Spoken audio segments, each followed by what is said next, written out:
Bonjour à tous et merci de votre fidélité pour parler aujourd'hui de la CS3D. Vous le savez, il y a un petit peu de flou autour de sa mise en œuvre, on y reviendra. Mais ça reste une directive très importante et vous avez tout à fait raison de vous y intéresser dès maintenant.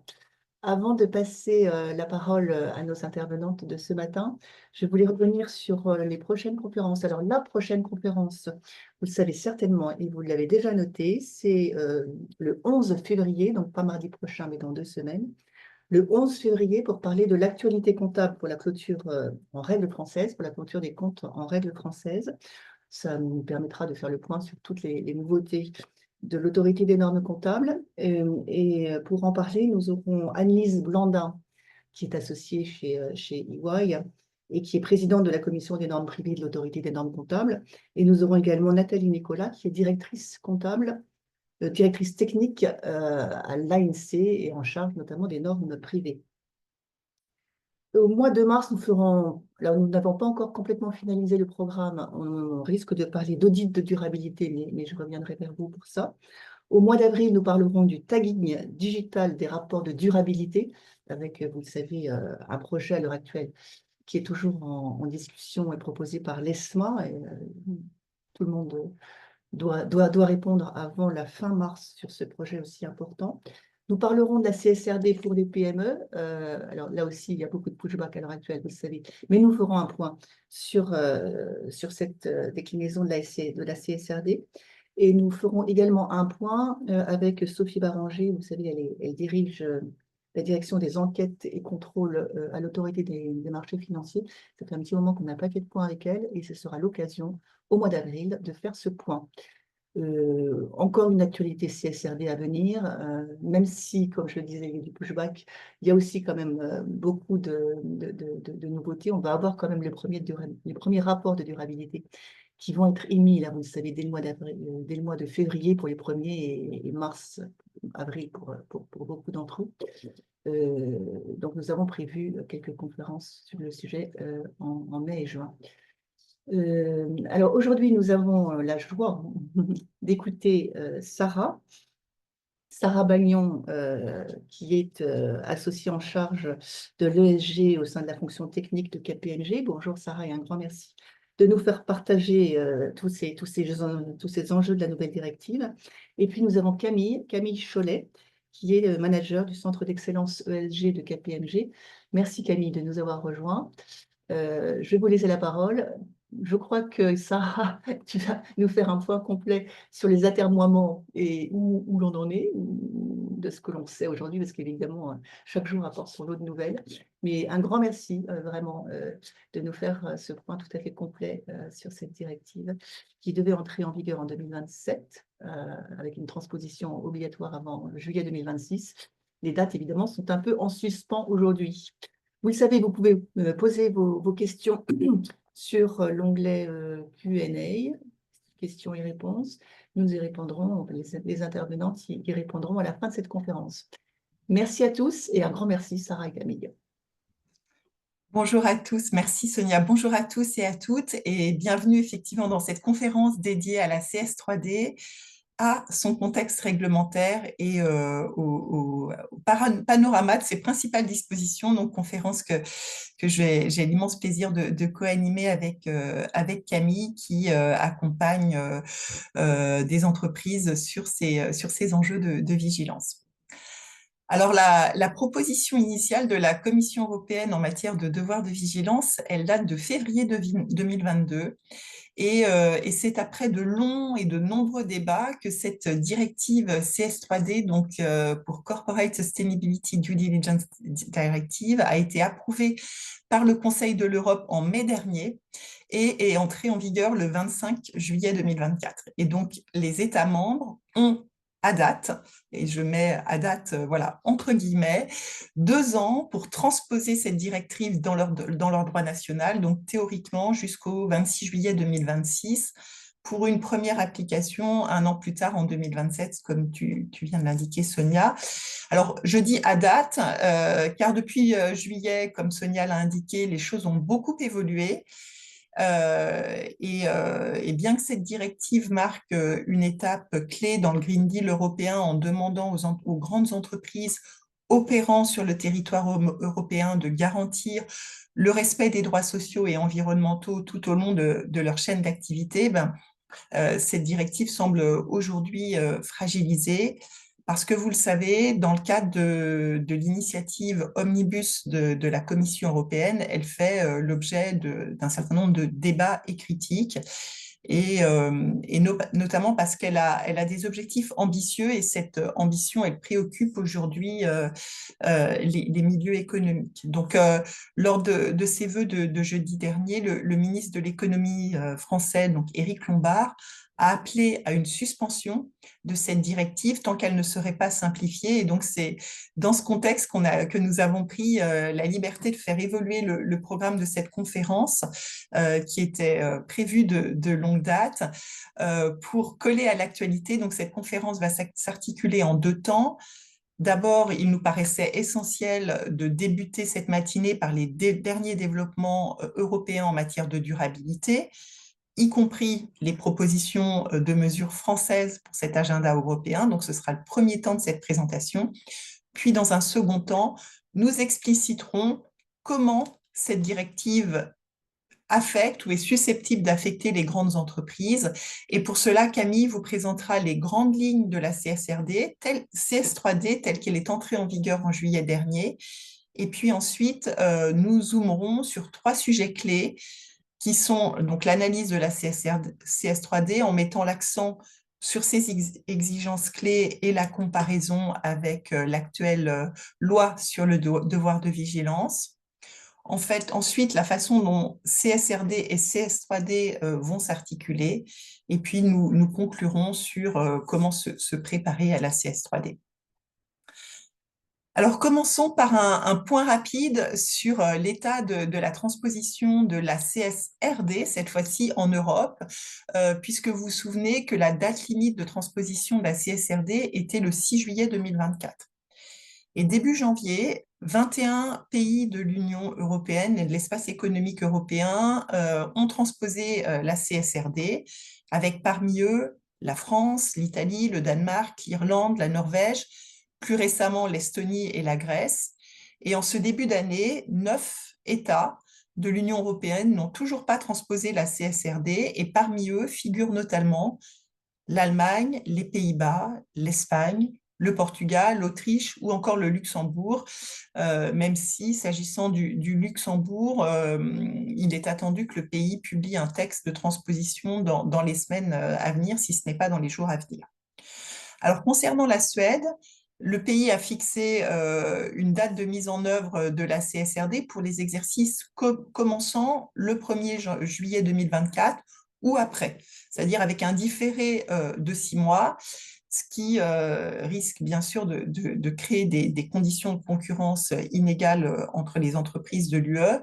Donc, face à cette situation, la Commission européenne a envoyé en décembre un avis motivé à la Suède, lui laissant 2 mois pour répondre et remédier aux manquements relevés.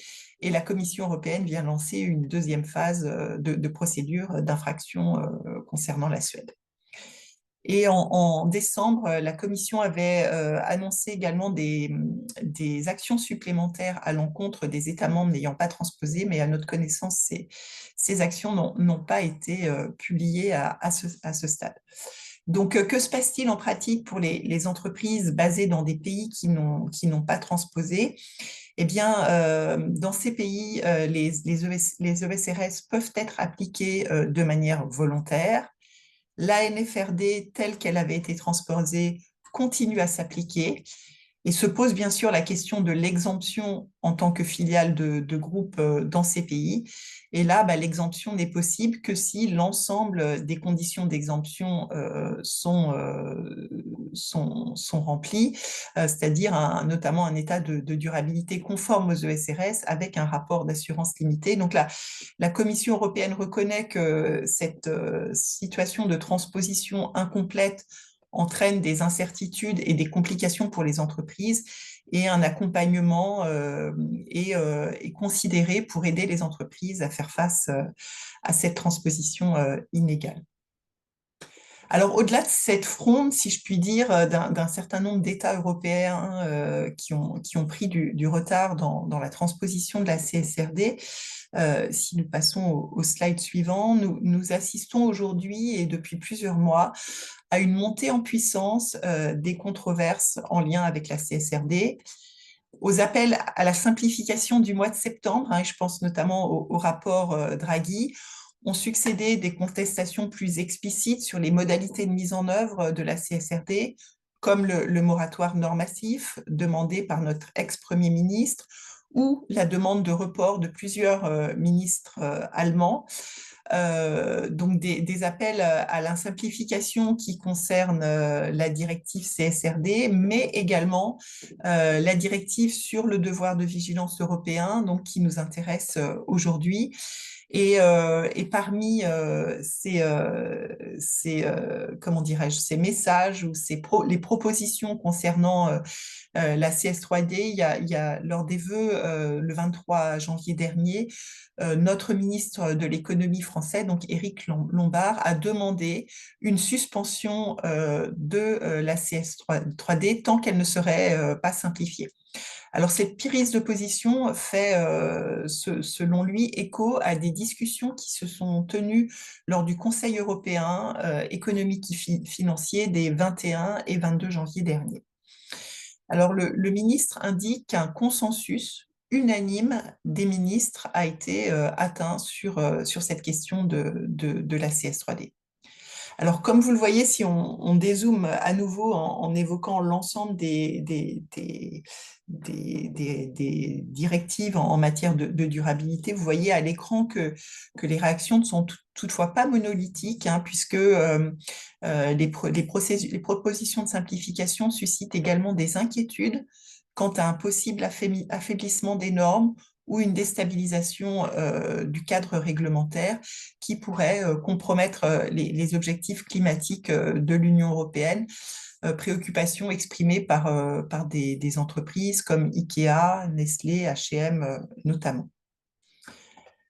Alors, si on poursuit, en réponse à ces appels à la simplification, la nouvelle Commission européenne qui a pris ses fonctions le 1er décembre dernier a pour ambition de rationaliser les exigences réglementaires et de réduire la charge administrative pour les entreprises.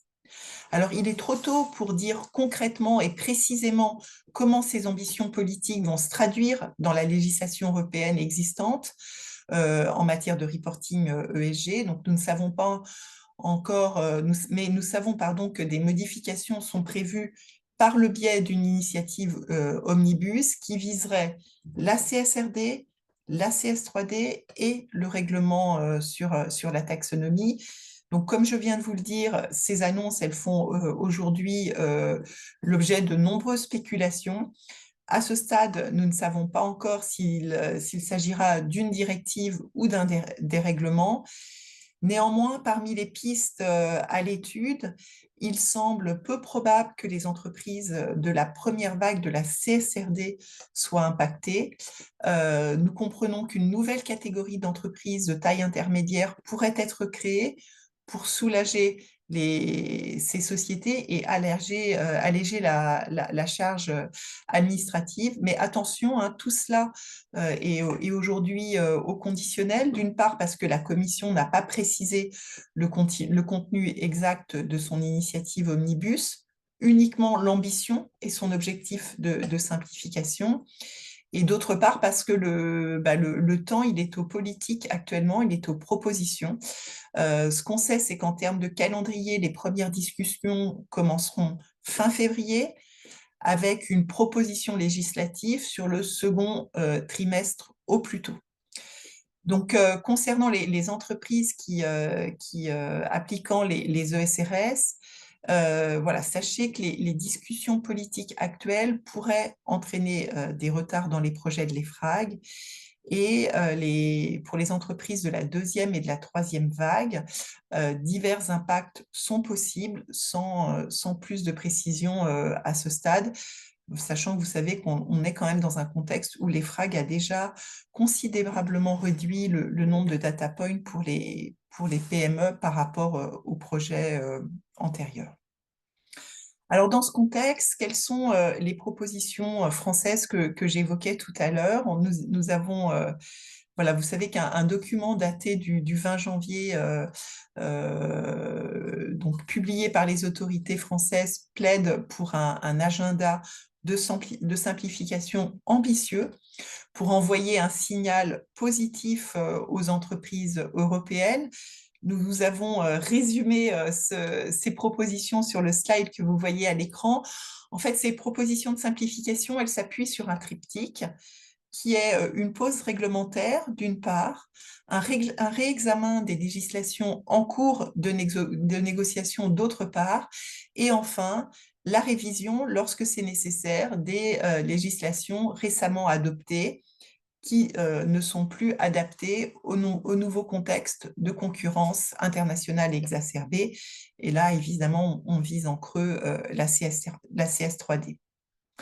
Alors, les actions proposées visent à créer un environnement réglementaire simple et prévisible pour favoriser les projets d'investissement dans l'Union européenne afin, de manière ultime, d'améliorer la compétitivité des entreprises européennes et en particulier des PME et des entreprises de taille intermédiaire. Donc, parmi les propositions de simplification, donc on est sur un grand panel de propositions de simplification. Ce que vous voyez à l'écran, ce sont celles qui concernent spécifiquement la CSRD, la CS3D et le règlement taxonomie. Nous avons résumé à l'écran donc les quatre grands points qui concernent la durabilité. Le premier, c'est la création d'une catégorie d'entreprises de taille intermédiaire, ETI ou mid-cap, donc selon les critères suivants, donc des effectifs qui seraient entre 250 et 1500 salariés, un chiffre d'affaires inférieur à 1,5 milliard et un bilan inférieur à 2 milliards d'euros. L'idée, c'est de pouvoir étendre aux ETI certaines exemptions et simplifications applicables aux PME dans les législations actuelles et donc dont la CSRD dont on va parler ou futures également, afin, comme je vous le disais, d'accroître la flexibilité et de renforcer la compétitivité. Le deuxième point, c'est une modification de la directive relative au devoir de vigilance, donc la CS3D. Cette modification, elle part du constat que les nouvelles obligations de la CS3D créent un certain nombre de risques potentiels identifiés par les entreprises qui sont susceptibles d'affecter leur compétitivité, y compris vis-à-vis d'entreprises extra-européennes non soumises à ces mêmes normes. Donc la proposition, c'est un report sine die de l'entrée en vigueur de la directive. Ce report, il doit donner le temps nécessaire pour améliorer la directive, en particulier en ce qui concerne son champ d'application. Donc, la France estime qu'elle ne devrait pas s'appliquer aux entreprises de moins de 5 000 salariés et de moins d'1,5 milliard d'euros de chiffre d'affaires. Et puis du temps également pour rédiger des lignes directrices qui sont conformes à l'intention du législateur, c'est-à-dire axées sur une obligation de moyens. La troisième grande série de modifications concerne la directive CSRD, donc celle sur la transparence. Et là, le constat porte sur le fait que la proportionnalité du cadre législatif n'est désormais plus assurée au regard des difficultés très substantielles de compétitivité auxquelles les entreprises européennes sont actuellement confrontées. Et donc, la proposition, c'est une adoption urgente de simplification, comme on en a recensé quelques-unes sur le slide, une réduction drastique du nombre d'indicateurs, en ciblant ceux qui sont maintenus sur les objectifs climatiques, permettre aux ETI d'appliquer les normes ESRS prévues pour les PME cotées, introduire un principe de plafonnement du reporting dans la chaîne de sous-traitance des grandes entreprises, reporter de 2 ans l'entrée en vigueur des dispositions de la directive, en ciblant donc dans ce report les PME et les ETI non encore soumises aux obligations de reporting en 2025. Suspendre des travaux concernant d'éventuelles normes sectorielles afin d'éviter de nouvelles obligations incrémentales sur certains secteurs, renforcer la transparence sur les honoraires de vérification et faire une communication immédiate à la Commission pour préciser les attentes vis-à-vis de la publication des plans de transition, donc pour nommer que celles-ci, puisque les propositions sont assez nombreuses. Et puis ensuite, concernant le règlement taxonomie, le constat, c'est que les entreprises rencontrent aujourd'hui des difficultés techniques de mise en œuvre qui limitent l'efficacité et l'appropriation de la taxonomie par certains acteurs économiques. Et donc, la proposition, c'est de procéder à des modifications très ciblées des actes délégués. Donc, ces propositions, elles s'inscrivent aujourd'hui dans un temps qui est politique. Les débats sur ces propositions vont débuter fin février et nous aurons une visibilité uniquement dans quelques mois sur les impacts sur les textes actuels, hein, le temps que les débats puissent avoir lieu. Donc, il nous paraissait essentiel de vous donner cette perspective avant de dresser le panorama des dispositions de la CSS3D telle qu'elle est entrée en vigueur en juillet dernier. Mais je le rappelle, le temps politique vient juste de commencer, donc il faut vraiment attendre que les débats prospèrent pour pouvoir apprécier dans quelle mesure toutes ces propositions que je viens de vous décrire vont impacter les textes dont je viens de parler. Et je passe maintenant la parole à Camille qui va nous présenter les grandes lignes de ce texte CS3D. Oui, merci Sarah. Donc, comme Sarah le rappelait, les éléments que je vais vous présenter sont basés sur la version publiée au journal officiel de l'Union européenne en juillet dernier. Et ces éléments seront peut-être amenés à changer dans les mois qui suivent. Donc, si on revient très rapidement sur le calendrier de la CS3D, Sarah l'a expliqué, on a eu des dialogues qui ont commencé dès février 2022 pour arriver à une version de compromis en mai 2024 et une entrée en vigueur en juillet 2024. On attend des États membres une transposition a priori en juillet 2026 et des lignes directrices de la part de la Commission européenne en 2027. Le calendrier d'application se fera en 3 phases avec les premières entreprises soumises en juillet 2027 et elles concernent les entreprises de l'Union européenne atteignant ces 2 critères cumulatifs de 5 000 salariés et 1,5 milliard de chiffre d'affaires. Seraient également soumises dans la vague 1 les entreprises non européennes qui rencontrent seulement le critère du chiffre d'affaires. Ensuite, une phase décroissante allant jusqu'en juillet 2029 pour les entreprises de l'Union européenne rencontrant les critères de 1 000 salariés et 450 millions de chiffre d'affaires et les entreprises non européennes ayant 450 millions de chiffre d'affaires au sein de l'Union européenne. Globalement, on compte qu'environ 6 000 entreprises européennes et 900 entreprises non européennes seraient soumises à cette version de la CS3D. Si on poursuit, au-delà du à quoi s'attendre donc pour la non.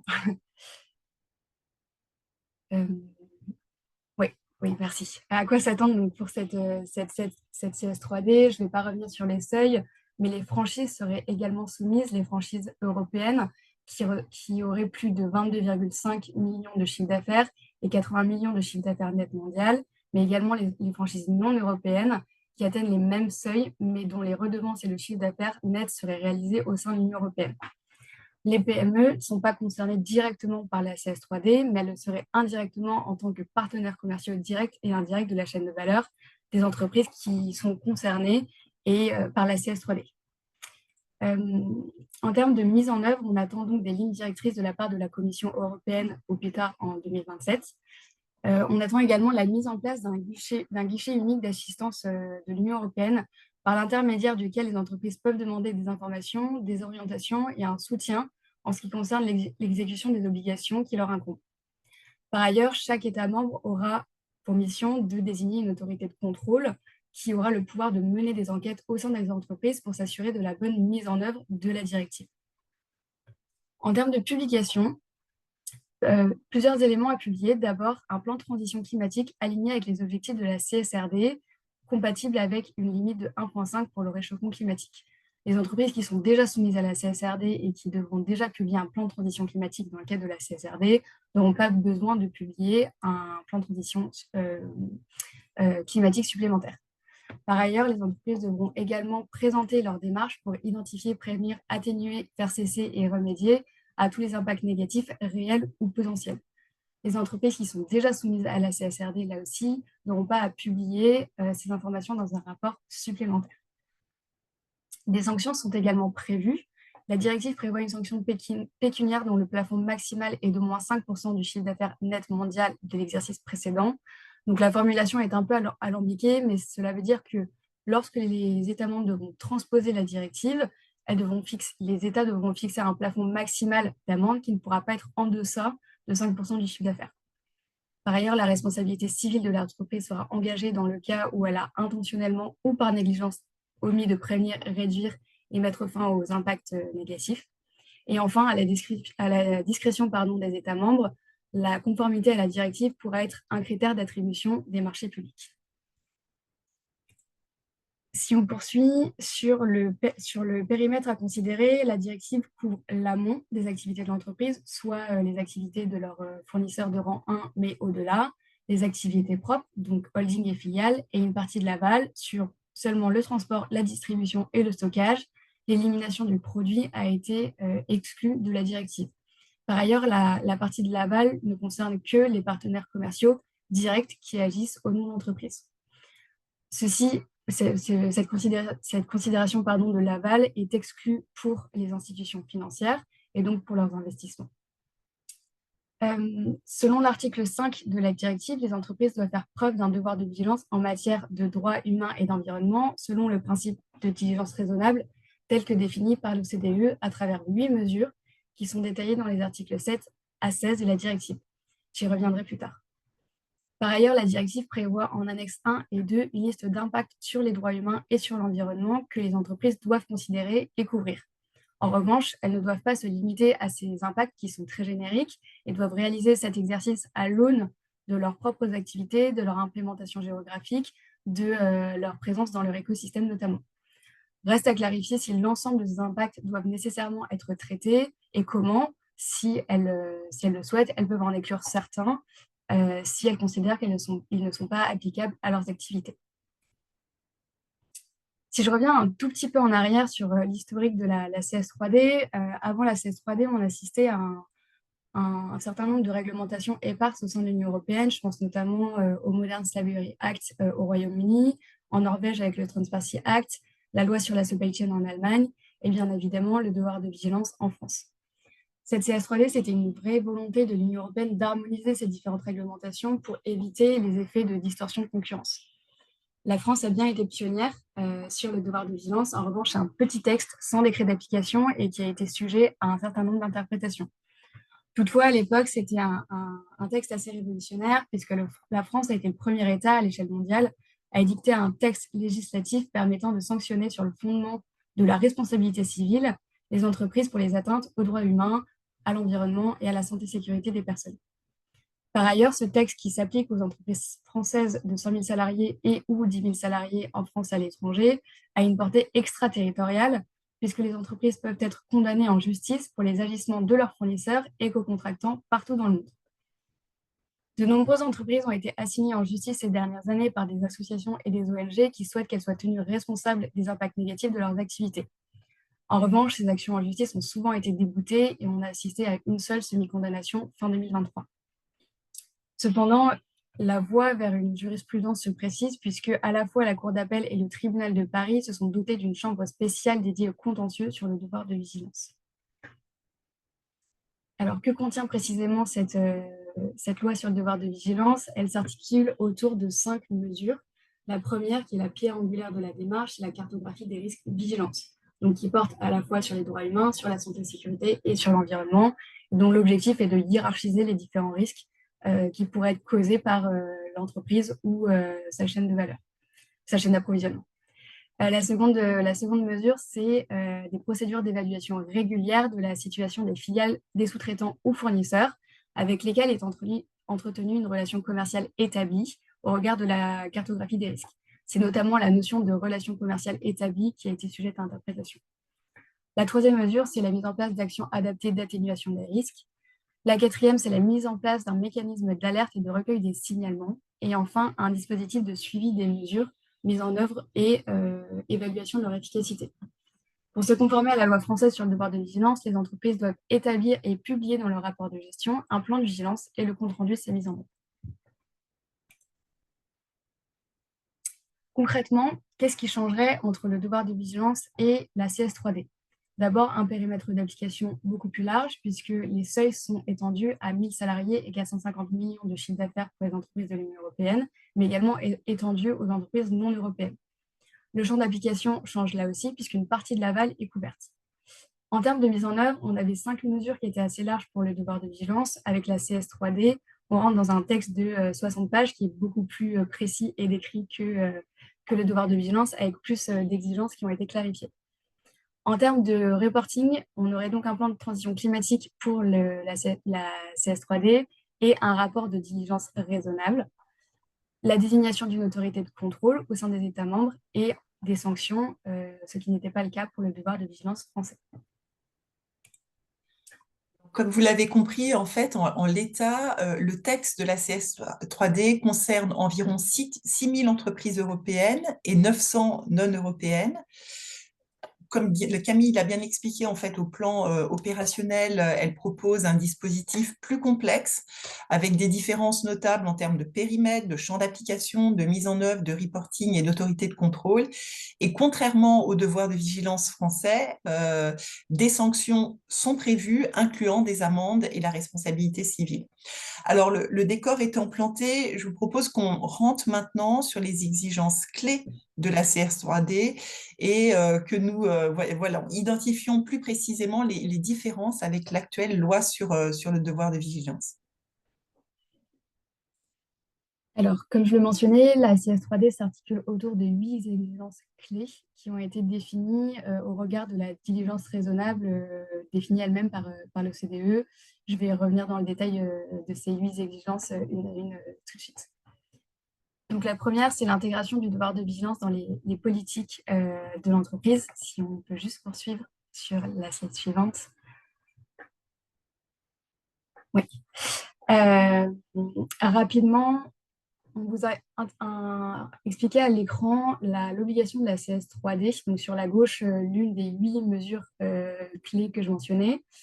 Par les petites pastilles de couleur, à quel point est-ce que cette mesure est couverte par le devoir de vigilance français actuel, et à droite, les actions à mettre en place dans le cadre de la CS3D. Donc, la première, c'est l'intégration du devoir de vigilance dans les politiques et les systèmes de gestion des risques de l'entreprise.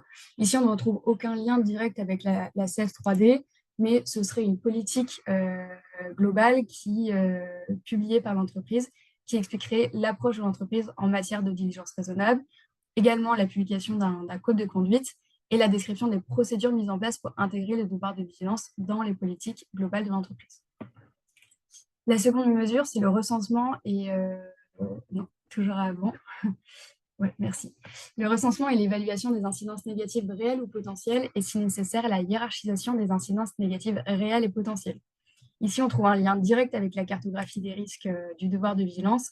En revanche, il faut aller beaucoup plus loin que ce qui est attendu aujourd'hui par le devoir de vigilance français, puisque les entreprises devraient cartographier de façon très précise leurs activités, celles de leurs filiales et celles de leurs partenaires commerciaux, et donc cartographier leurs parties prenantes.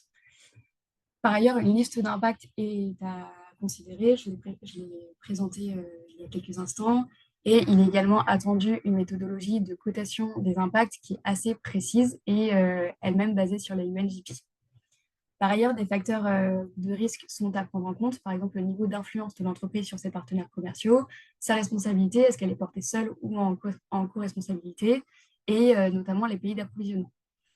Les entreprises ne sont pas obligées d'attendre les guidelines de la Commission européenne pour amorcer cet exercice qui est vraiment structurant au sein de la CS3D. Et par ailleurs, celles qui sont déjà soumises à la CSRD ont déjà amorcé le travail, puisque on retrouve un lien évident entre les impacts négatifs de la CSRD et les impacts de la CS3D, mais j'y reviendrai. Si on passe à la mesure suivante, qui est de prévenir et d'atténuer les incidences négatives potentielles, mettre un terme aux incidences négatives réelles et en atténuer l'ampleur.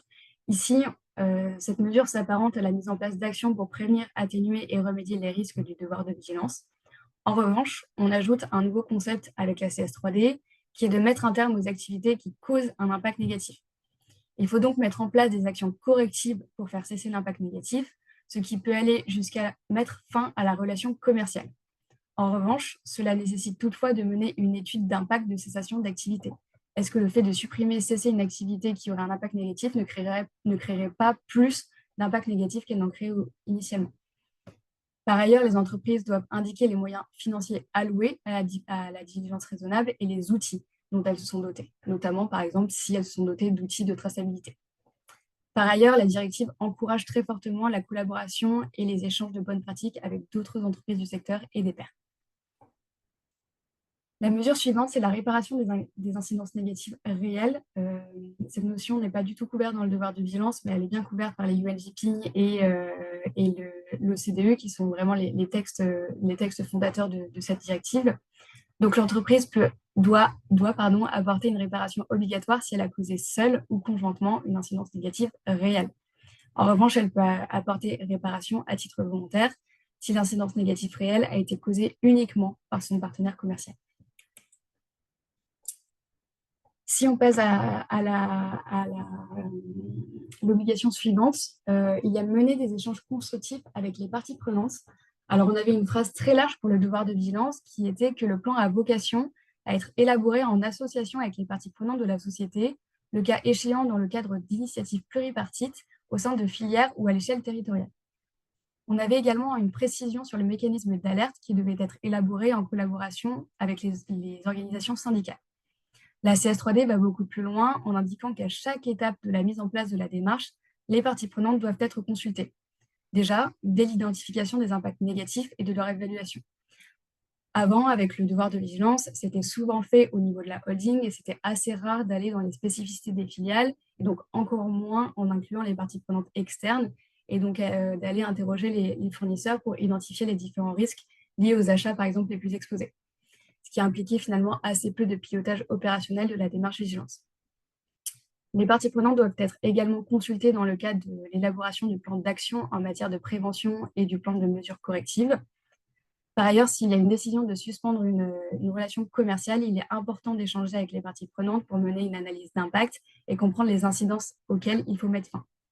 Et enfin, ces parties prenantes devraient être impliquées dans la définition d'élaboration d'indicateurs qualitatifs et quantitatifs pour suivre l'efficacité de la démarche et choisir les plus pertinents. L'obligation suivante, c'est l'établissement d'un mécanisme de notification et une procédure relative aux plaintes. Donc, il y aurait deux mécanismes, un pour les lanceurs d'alerte qui serait au niveau de la holding et un autre pour le traitement local des plaintes. Ce mécanisme d'alerte doit être élaboré avec les représentants des parties prenantes affectées et les organisations syndicales, car ce sont elles qui seront a priori amenées à s'en saisir pour remonter les plaintes. Par ailleurs, les entreprises doivent rédiger une procédure de traitement des alertes, ce qui n'était pas le cas avec le devoir de vigilance. Et les plaignants doivent être informés à chaque étape de leur plainte, du suivi de leur plainte et demander justification si leur plainte est considérée comme infondée. Si elle est jugée fondée, les parties prenantes devront également être informées des actions qui sont mises en place. Si on passe à l'obligation suivante, les entreprises doivent contrôler l'efficacité de leur politique et des mesures de vigilance. Dans le devoir de vigilance, il était déjà mentionné donc, le dispositif de suivi qui visait à mesurer l'efficacité de la démarche. Là, il est précisé que ces évaluations devront être périodiques et réalisées tous les ans. Ces évaluations sont souvent mal comprises puisqu'elles sont assez souvent confondues avec les actions mises en œuvre. Les entreprises devraient suivre la mise en œuvre de leurs mesures de diligence raisonnable tout au long de leurs activités et de leur chaîne d'approvisionnement. Et enfin, la dernière obligation, c'est l'obligation de communiquer publiquement sur le devoir de vigilance. Donc, comme j'indiquais, on attend deux rapports à publier.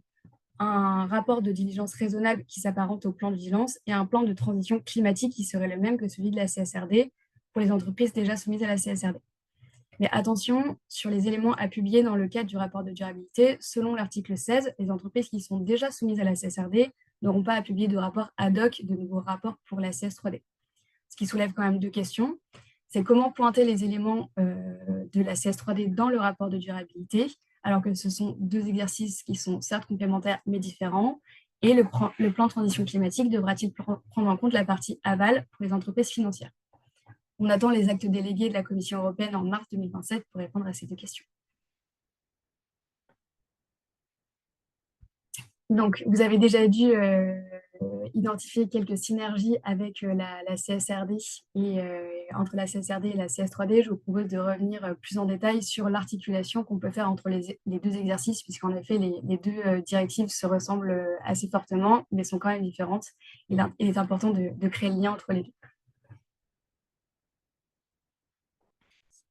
Alors, si on part des textes, on retrouve des référentiels internationaux comme socle commun pour les droits humains. D'abord, on a la déclaration des principes directeurs de l'OCDE à l'intention des entreprises multinationales, qui a été complétée de la déclaration tripartite de l'OIT pour les entreprises multinationales. Donc, ces deux textes datent des années 70 et ont été complétés par la déclaration de l'OIT relative aux principes et droits fondamentaux au travail. En 2011, ont été publiés les UNGP, donc les principes directeurs relatifs aux entreprises et aux droits de l'homme, qui ont été publiés sur la base de ce qui a été publié par l'OCDE et l'OIT, mais ces UNGP ont permis de venir alimenter les précédents textes. Donc en fait, c'est une sorte de triptyque de textes qui fonctionnent les uns avec les autres et qui se mettent à jour en s'inspirant les uns des autres mutuellement. Si on passe à la philosophie des deux textes, ce sont deux exercices complémentaires, comme je le disais, parce qu'on traite des mêmes sujets environnementaux et sociaux et des impacts que les entreprises ont sur leur écosystème. Il est donc important d'assurer une synergie entre les deux exercices. En revanche, la philosophie est bien différente. D'un côté, il faut publier des informations, donc c'est la CSRD, et de l'autre, il faut agir et mettre en œuvre tous les moyens nécessaires pour identifier, prévenir, atténuer et remédier aux incidences négatives. Donc ça, c'est la CS3D. Donc d'un côté, avec la CSRD, on aura une vérification par un auditeur, alors que la CS3D, on aura une enquête par une autorité de contrôle pour vérifier de la bonne mise en œuvre de la directive et des enquêtes pourront être menées en cas de soupçon. En résumé, la CS3D oblige les entreprises à prendre des responsabilités environnementales et sociales, tandis que la CSRD veille à ce que les entreprises européennes soient transparentes. En termes de périmètre d'application, là aussi, on a des synergies puisqu'on parle de chaîne de valeur pour la CSRD, donc l'intégralité des activités de l'entreprise, que ce soit les activités propres, l'amont ou l'aval. Et on parle de chaîne d'activité pour la CS3D, donc avec seulement une partie de l'aval couverte. Là encore, c'est une demande d'harmonisation dans la directive, dans l'omnibus, pour aligner les définitions entre chaîne de valeur et chaîne d'activité entre les deux directives. Alors, en termes de recensement et d'évaluation des impacts négatifs, les entreprises qui sont déjà soumises à la CSRD font une analyse de double matérialité en identifiant leurs risques et leurs opportunités, ce qui constitue la matérialité financière, et les impacts négatifs et positifs, ce qui constitue la matérialité d'impact. Dans le cas de la CS3D, on viendrait faire un focus sur les impacts négatifs, et donc une granularité serait plus fine dans l'identification des impacts négatifs par rapport à la double matérialité, puisqu'il s'agirait d'aller plus loin dans le détail de ce qui est attendu. On retrouve également une synergie dans la méthodologie de cotation de ces impacts négatifs, puisque c'est les mêmes critères utilisés par les UNGP qui sont attendus, soit la cotation de la gravité, de l'étendue et de la remédiabilité. En complément, dans le cas de la CS3D, l'évaluation des impacts négatifs devrait tenir compte du niveau de participation de l'entreprise. Donc, est-ce que c'est un lien direct ou indirect avec l'impact négatif? Est-ce que c'est une responsabilité conjointe ou singulière? Et la capacité d'influence de l'entreprise. Alors, vous voyez que ce soit dans l'analyse de la chaîne d'activité que Camille a présenté juste avant ou dans le recensement des impacts négatifs, il y a clairement des zones de recouvrement entre les travaux menés dans le cadre de la CS3D et dans le cadre de la CSRD. Donc, il est évident que les travaux, les chantiers menés pour l'un et pour l'autre vont se nourrir et devraient en partie converger, même si, comme Camille l'a très bien dit, compte tenu du niveau de granularité différent entre les deux réglementations, donc entre les deux exercices, il est possible que des informations soient plus détaillées pour la vigilance que ce qui est nécessaire pour remplir les obligations de transparence fixées par les ESRS. Alors, si la CS3D s'impose aux entreprises, la DMA, du coup, sera une excellente base de travail et elles ne partiront pas de zéro pour remplir ces nouvelles obligations. Alors, je te laisse poursuivre, Juliette, sur l'articulation justement entre CSRD et CS3D. Oui, on est sur un cadre réglementaire complémentaire. Donc, la CSRD fixe le cadre du reporting du développement durable, là où la CS3D vise à garantir la conduite responsable des entreprises. Autrement dit, les entreprises auront la possibilité de s'appuyer sur les dispositifs de maîtrise des risques déjà déployés dans le cadre de la CS3D pour répondre aux exigences de la CSRD. Par ailleurs, pour des raisons de calendrier, les entreprises ont déjà amorcé un travail conséquent dans le cadre de la CSRD pour renforcer leur démarche de vigilance en matière de droits humains et d'environnement. Cet exercice de recensement et de développement de nouvelles mesures de prévention et d'atténuation peut donc servir de première base pour répondre aux exigences de la CS3D. Néanmoins, pour la CS3D, il est assez important de sortir d'une approche tick the box et d'intégrer la gestion de ces incidences négatives jusque dans les opérations pour se conformer pleinement à la CS3D, pour laquelle le contrôle portera sur des actions réalisées et non pas sur une communication. Et enfin, pour terminer, la dernière synergie qu'on a notée, c'est le renforcement de l'engagement des parties prenantes. Les parties prenantes internes et externes est essentiel dans le cadre de la mise en œuvre des deux directives. Néanmoins, les obligations ne sont pas identiques. Pour la CSRD, la consultation est mentionnée uniquement dans le cadre de l'identification des IRO, donc les impacts, risques et opportunités. Il n'est requise que pour les parties prenantes internes. Là où elle est présentée comme un fil conducteur tout au long de la CS3D et à chaque étape de la mise en œuvre de la diligence raisonnable.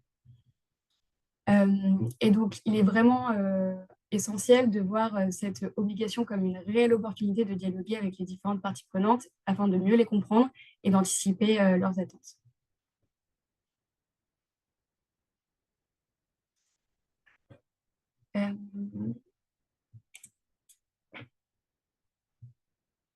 Donc, comment se préparer à la CS3D? On va achever cette conférence sur ce dernier slide. Si on peut poursuivre. Ouais, merci. D'abord, en premier lieu, ce que l'on conseille lorsqu'on se retrouve face à une nouvelle obligation, c'est de réaliser une analyse d'écart et évaluer l'efficacité de l'existant, donc identifier les différentes politiques en place qui pourraient couvrir l'attendu de la CS3D, les différentes procédures d'évaluation, procédures de plainte notamment, en tout cas tous les éléments de la CS3D que vous avez retrouvés au long de cette présentation et qui pourraient faire l'objet d'une étude de maturité. La seconde étape de préparation, c'est capitaliser sur les synergies. Il est vraiment important d'assurer ces différentes synergies entre la CSRD et la CS3D pour se retrouver avec deux exercices qui soient cohérents et qui puissent alimenter l'un l'autre. Et donc, assurer la synergie entre l'analyse de double matérialité et la cartographie des impacts négatifs de la CS3D. Par ailleurs, il faut vraiment voir cette opportunité de synergie comme une opportunité de capitaliser et de créer de la valeur et d'inscrire ces éléments dans une stratégie ESG globale de l'entreprise. La troisième étape pour se préparer à la CS3D, c'est la définition d'une gouvernance interne au niveau stratégique et opérationnel pour pouvoir piloter et déployer la démarche de diligence raisonnable, assortie d'un calendrier et d'indicateurs. Et enfin, déterminer les ressources et les efforts nécessaires pour la mise en application de la directive, que ce soit des ressources humaines, dont le besoin d'expertise, avec un besoin d'expertise spécifique, technologique, c'est assez fortement mentionné au sein de la directive. Il existe des outils pour faciliter la mise en œuvre de cette CS3D et les efforts financiers. Alors, Voilà, nous arrivons au terme de cette conférence. Nous sommes ravis d'avoir partagé ce panorama de la CS3D et du contexte politique et réglementaire qui entoure ce texte. Vous étiez nombreux à vous être inscrits à cette conférence, donc j'espère voilà, que ce panorama a répondu à vos premières questions en la matière. Et on sait aussi, on en parlait juste avant avec Sonia, que vous êtes aussi très nombreux à vous interroger sur les développements à attendre dans le cadre de l'initiative Omnibus. Donc, je crois que Sonia, on essaiera voilà, enfin, je te laisse peut-être compléter, mais on essaiera de tenir notre auditoire informé sur ces sujets aussi, puisque je pense que les développements à venir intéressent tout autant que le texte en l'état tel qu'il a été présenté par Camille à l'instant. Je te laisse peut-être... Oui, merci beaucoup, Sarah. Oui. Est-ce que Camille voulait rajouter quelque chose? Non. Non, Non, un grand merci, effectivement, et merci à Camille également de cet exposé très complet et très pédagogique. Hein, je crois que, et puis les liens que vous avez faits avec la CSRD, c'était vraiment très, très utile. Pour revenir sur le temps politique dont tu parlais, Sarah, donc on a bien compris que d'ici fin février, on aurait des rumeurs, mais on n'aurait pas grand-chose, qu'on aura un premier texte, vraiment un projet politique hein, pour le coup, fin février, qu'ensuite oui. il fallait le temps de la négociation, le temps que tout le monde s'exprime, et on risque de ne rien avoir avant le mois de juin, en fait, hein, si je comprends bien. Oui, oui, oui, c'est ça. Ouais, ça risque de passer en trilogue et donc du coup, voilà, et je pense qu'il va falloir attendre probablement fin juin pour y voir clair sur ce texte. Ouais. Donc oui, je vous propose que l'on se reparle fin juin pour voir où on en est effectivement. Donc à ce stade, en tout cas pour ce qui est de la CSRD, on a quand même l'impression que c'est un report possible pour les plus petites, enfin pour les plus petites, elles sont, pour les PME c'était déjà acquis, mais peut-être Les plus petites des larges. les plus petites des larges, en sachant évidemment que pour les plus grandes, le rapport de durabilité est attendu là d'ici quelques semaines. Donc là, je pense qu'il n'y a pas d'allègement particulier à attendre, y compris dans le nombre d'indicateurs. Je vois mal qu'on puisse revenir en arrière sur un certain nombre de choses. Moi, je ne sais pas si il y a une visibilité là-dessus. En fait, il y a quand même, dans les discussions de simplification, il y a quand même des recherches aussi de savoir s'il y a des opportunités de suppression aussi sur la vague 1. Donc, mais aujourd'hui, objectivement, c'est beaucoup, beaucoup trop tôt voilà, pour savoir.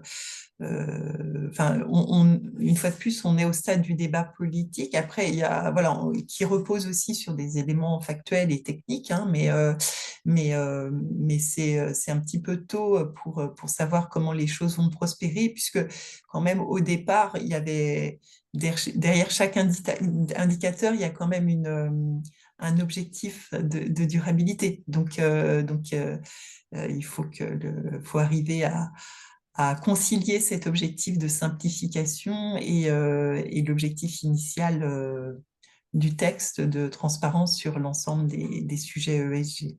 Alors, je sais qu'il y avait aussi des attentes sur la notion de chaîne de valeur et qu'on attendait notamment des normes sectorielles dans certains secteurs pour comprendre jusqu'où il fallait aller dans la chaîne de valeur. Là, je comprends qu'il y a une demande d'alignement entre chaîne de valeur et chaîne d'activité et qui pourrait se faire dans quel sens en fait? On sait pas. On ne sait pas, ouais. D'accord, parce que chaîne d'activité, c'est quand même beaucoup moins large. Hein, tu le Oui, disais, ouais.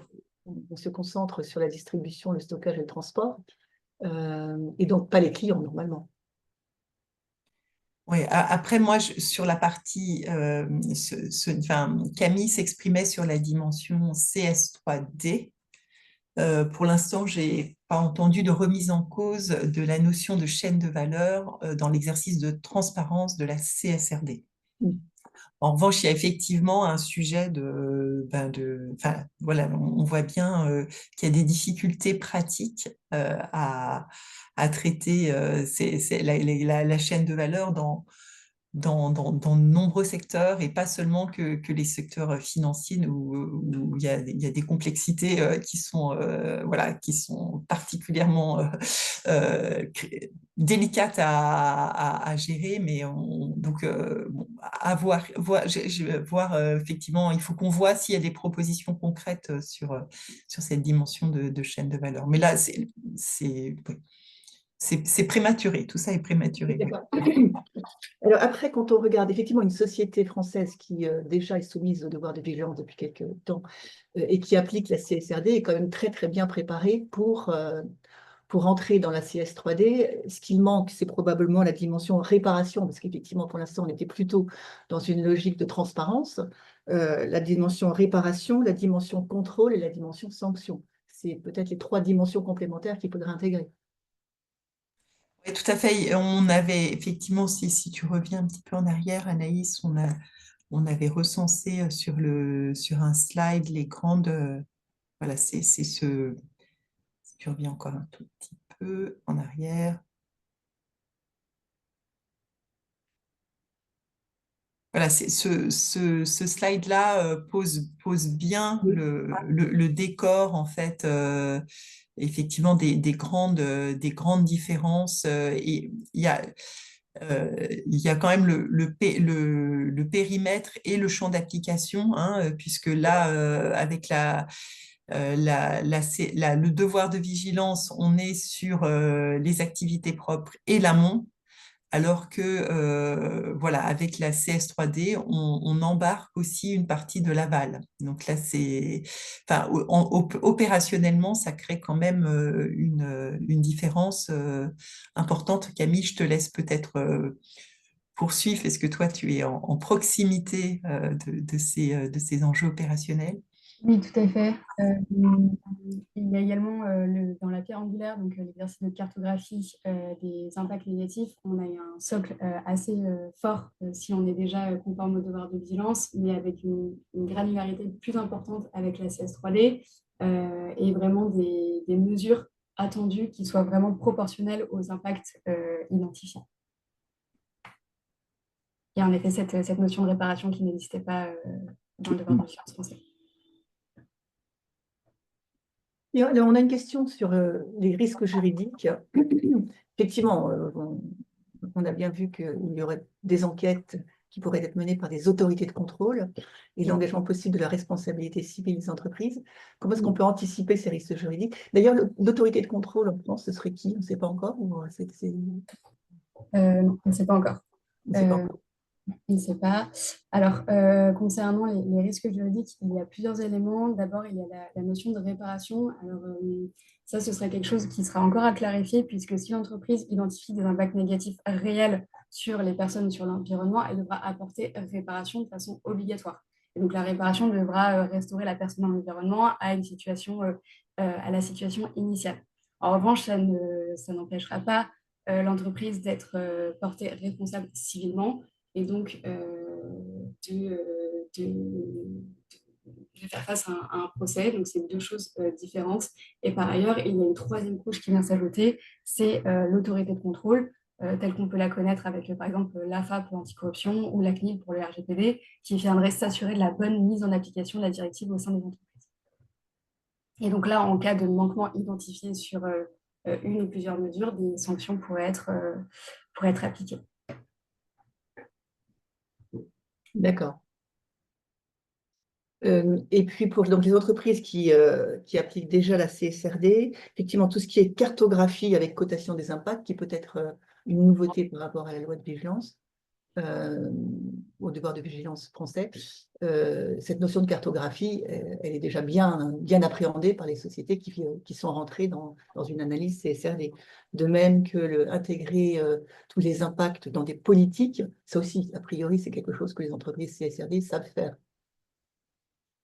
Exactement. En fait, les entreprises françaises ont déjà un socle très solide entre le devoir de vigilance français et la CSRD qui leur ont déjà permis de poser les fondements essentiels à la CS3D. Après, bon, effectivement, il y a les échanges avec les parties prenantes qui ne sont pas forcément toujours très formalisés. Et là, il y a probablement une marge de progression, quoi. Exactement. Mais certaines entreprises ont déjà consulté des parties prenantes externes dans le cadre de la CSRD. Donc, ça, c'est une pratique qui n'est pas obligatoire dans le cadre de la CSRD, mais qui est indiquée comme une très bonne pratique. Et en fait, d'avoir déjà sollicité ces parties prenantes dans le cadre de la CSRD, ça permet déjà aussi d'embarquer et de sensibiliser ces différentes parties prenantes, ce qui sera requis, ce qui serait requis a priori pour la CSRD. Parce Et après, que pardon. dans le devoir de vigilance français, on n'avait pas forcément cette consultation des parties prenantes. Alors, c'était vraiment très large. Le seul élément qui était requis, c'était la consultation des organisations syndicales dans l'élaboration du mécanisme d'alerte, sinon pas vraiment de précision ou d'obligation pour le devoir de vigilance. Sarah, je t'ai coupé, pardon. Par rapport à ce qu'on disait en termes de politique, effectivement, dans la CSRD, l'information de durabilité, on est transparent sur les politiques existantes. Alors évidemment, l'exercice de transparence invite en creux à l'action, mais il n'y a pas d'obligation de faire, alors que la CS3D impose vraiment une obligation d'agir. Et donc, voilà, Oui, c'était bien juste sûr. une Et on va beaucoup précision. plus loin dans les impacts négatifs. Ouais, Du coup, ouais. et c'est la réparation qu'on va chercher, et pas seulement la transparence. Écoutez, je crois qu'on a fait un très bon tour d'horizon. Évidemment, c'est en progrès. Voilà, c'est en devenir. C'est en devenir. Donc, je vous donne rendez-vous au mois de juin pour que l'on fasse un point sur cette directive. Bon, très probablement, il y aura peut-être un peu de report et surtout une nouvelle catégorie d'entreprises peut-être à prévoir qui pourrait être amenée à entrer dans ces directives, dans le champ de la directive un peu plus tard. Mais bon, il pourrait aussi y avoir quand même des modifications plus substantielles dans la directive elle-même. Donc, restons vraiment en veille. Voilà, puis comme j'ai entendu que dans le programme, il y a pas mal de conférences qui vont être dédiées à la durabilité, ça sera certainement l'occasion de faire des points d'étape sur les débats en cours. Petite dernière question sur les décisions de jurisprudence. Il existe effectivement des décisions de jurisprudence sur le devoir de vigilance. Oui, oui, Camille, je ne sais pas si tu veux les commenter. Oui, alors beaucoup d'ONG et d'associations ont été déboutées lorsqu'elles ont attaqué les entreprises pour manquement à leur devoir de vigilance. On a seulement assisté à une semi-condamnation d'une entreprise et la décision a été que cette entreprise devait revoir son processus de cartographie des risques et les mesures mises en place pour répondre pleinement à son devoir de vigilance. Mais aucune sanction pécuniaire n'a été apportée. Oui, c'est ça, donc une sanction pénale. Ok, écoutez, un grand merci. Donc, rendez-vous au mois de juin pour en savoir un petit peu plus. Et puis bon, c'est quand même très, très, très important de connaître ces dispositions parce qu'elles vont bien finir par s'appliquer un jour. La bonne nouvelle, c'est que les entreprises françaises qui sont déjà engagées dans ces actions auront normalement, ça reste évidemment toujours difficile et perturbant d'appliquer de nouvelles dispositions, mais on est quand même a priori bien préparé. La France Oui, est tout à fait. pour le coup. Tout à fait. Mille merci, un grand merci à tous. Je vois une petite question complémentaire. Alors, les slides de présentation, bien évidemment, seront communiqués à tout le monde. Dès ce matin, je crois, Laure va vous les transmettre. Voilà, c'était une demande d'envoi des slides. Donc, bien évidemment, tout le monde les aura dès ce matin. Un grand merci encore, Sarah et Camille, et à très bientôt à tous. Merci, à bientôt Sonia et à bientôt à tous. Au revoir. Au revoir.